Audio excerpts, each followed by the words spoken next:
అందరికీ నమస్కారం. హిందూ లైబ్రరీకి స్వాగతం. ఈరోజు మీకు మాఘమాసంలో వచ్చే పర్వదినాలు ఏమిటి, ఆ రోజుల్లో ఎవరిని పూజించాలి, వాటి ప్రత్యేకత ఏమిటి అన్నది వివరంగా చెప్తాను. వీడియో ఎక్కడ స్కిప్ చేయకుండా చివరి వరకు చూడండి. మాఘమాసంలో మాఘశుద్ధ పంచమిని శ్రీ పంచమి లేదా వసంత పంచమి అని అంటారు. ఈరోజు మనం సరస్వతీదేవి జన్మదినంగా జరుపుకుంటామన్నమాట. ఉత్తర భారతదేశంలో దీన్ని చాలా ఘనంగా జరుపుతారు. పాఠశాలల్లో సరస్వతీదేవిని ప్రతిష్ఠించి విద్యార్థుల చేత స్వయంగా పూజలు చేయిస్తారు. శ్రీ పంచమి రోజు అక్షరాభ్యాసాలు కూడా పెద్ద సంఖ్యలో జరుగుతూ ఉంటాయి. చదువుకునే పిల్లలు ఉంటే కనుక ఈరోజు స్నానం చేయించి వాళ్ళ చేతే స్వయంగా సరస్వతీ పూజ చేయించి వాళ్లకు వచ్చిన సరస్వతి శ్లోకాలు చదివించండి.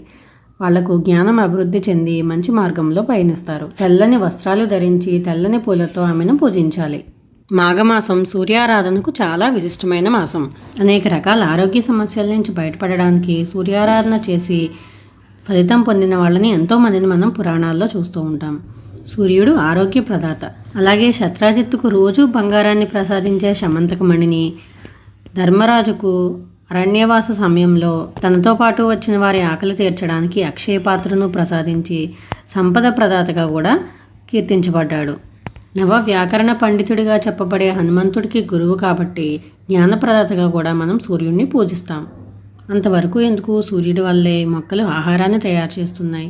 వాటి నుంచే మిగిలిన జీవులన్నీ కూడా బ్రతుకుతున్నాయి. సూర్యుడు లేకపోతే భూమి మీద జీవమే లేదు. మన కళ్ళకు కనిపించే ప్రత్యక్ష దైవం సూర్యనారాయణమూర్తి. పూర్వపు రోజుల నుంచి కూడా సూర్యారాధన అమల్లో ఉంది. పెద్దగా పూజలు చేయడం అలవాటు లేని వాళ్ళు కూడా పొద్దున్నే లేచి సూర్య నమస్కారం చేయడం మనకు తెలిసిందే. కాబట్టి సూర్యారాధన అనేది ఇంత విశిష్టమైనదన్నమాట. ఈ మాఘమాసం సూర్యారాధనకు ఇంకా ప్రత్యేకమైన నెల. మాఘమాసంలో స్నానానికి చాలా విశిష్టమైన స్థానం ఉంది. సూర్యోదయానికి ముందే నిద్రలేచి నదీ స్నానం చేస్తే చాలా మంచిది. అలా చేయలేని పక్షంలో ఇంటి దగ్గరైనా సరే సూర్యోదయానికి ముందే స్నానం చేయాలి. ఇలా స్నానం ఆచరించి సూర్యోదయ సమయంలో సూర్యునికి నమస్కారం చేయాలి. అర్ఘ్యం ఇచ్చే అలవాటు ఉన్న వాళ్ళు అర్ఘ్యం ఇవ్వాలి. మిగిలిన వాళ్ళు సూర్య నమస్కారాలు, సూర్య అష్టకం, ఆదిత్య హృదయం చదువుకుంటూ ఇలా సూర్య నమస్కారం సూర్యునికి ఎదురుగా నిలబడి చేస్తే కనుక ఆధ్యాత్మికంగానే కాకుండా ఆరోగ్యపరంగా కూడా మంచి ఫలితం సిద్ధిస్తుంది. ఆరోగ్యం భాస్కరాదిత్యేత్ అంటారు. అంటే ఆరోగ్యం సూర్యుని ఆధీనంలో ఉంటుంది అని. ఇలా ఉదయపు ఎండలో నమస్కారం చేస్తూ ఇవన్నీ చదువుకునే సమయంలో మనం 10-15 నిమిషాలైనా ఉదయపు ఎండలో నిలబడతాం కాబట్టి ఆ సూర్యరశ్మి వల్ల మన చర్మానికి, శరీరానికి, కళ్ళకు, ఎముకలకు కూడా ఆరోగ్యం చేకూరుతుంది. ఇలా ప్రతిరోజు చేయడం చాలా మంచిది. ఇలా చేయలేని పక్షంలో కనీసం మాఘమాసంలో వచ్చే ఆదివారాలైనా ఇలా సూర్యారాధన చేయండి. తరువాతి పర్వదినం మాఘశుద్ధ సప్తమి రోజు వచ్చే రథసప్తమి. దీన్ని సూర్యుని జన్మదినంగా మనం జరుపుకుంటాము. జిల్లేడాకులు, రేగుపళ్ళు లేదా రేగాకులను శిరస్సుపై, భుజాలపై ఉంచుకుని రోజు స్నానం చేస్తారు. ఇక రథసప్తమి పూజ విషయానికి వస్తే కనుక ఆవు పిడకలతో దాలి ఏర్పాటు చేసి ఆవు పాలు, కొత్త బియ్యంతో పాయసం తయారు చేసి దాన్ని చిక్కుడాకులతో నివేదిస్తారు. చిక్కుడుకాయలతో రథం చేసి సూర్యుడిని సూర్యకిరణాలు పడే చోట ప్రతిష్ఠించుకుని పూజ చేస్తారు. ఎరుపు రంగు వస్త్రాలు ధరించి ఎర్రని పుష్పాలతో పూజిస్తే సూర్యనారాయణమూర్తికి చాలా ఇష్టం. రథసప్తమి పూజ ఎలా చేసుకోవాలి, రథం ఎలా తయారు చేసుకోవాలి, ముగ్గు ఎలా వేసుకోవాలి, ఇవన్నీ కూడా నేను తర్వాత వీడియోలో చెప్తాను. ఛానల్ సబ్స్క్రైబ్ చేసుకుని ఫాలో అవ్వండి. మీకు వీలైతే మిగిలిన ఆదివారాలు కూడా ఇలాగే పాయసం చేసి స్వామికి నివేదించవచ్చు. తర్వాతి పర్వదినం మాఘశుద్ధ అష్టమి.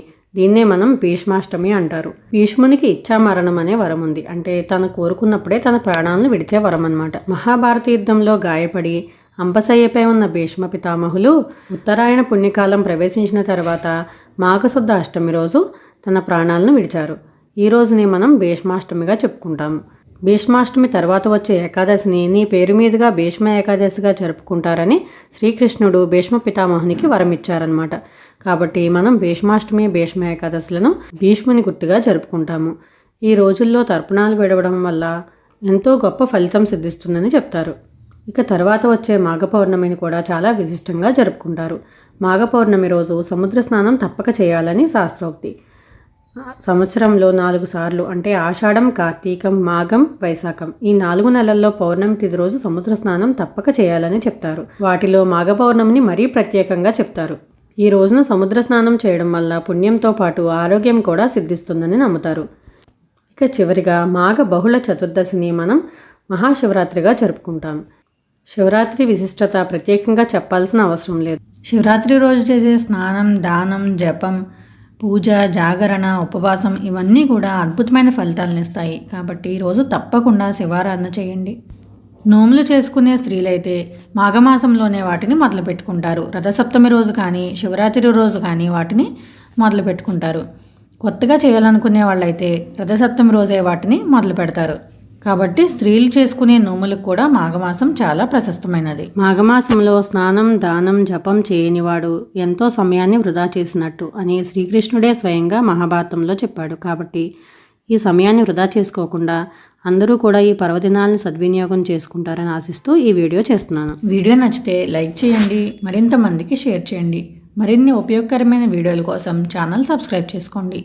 మరో వీడియోతో మళ్ళీ కలుద్దాం. సర్వే జనా సుఖినో భవంతు.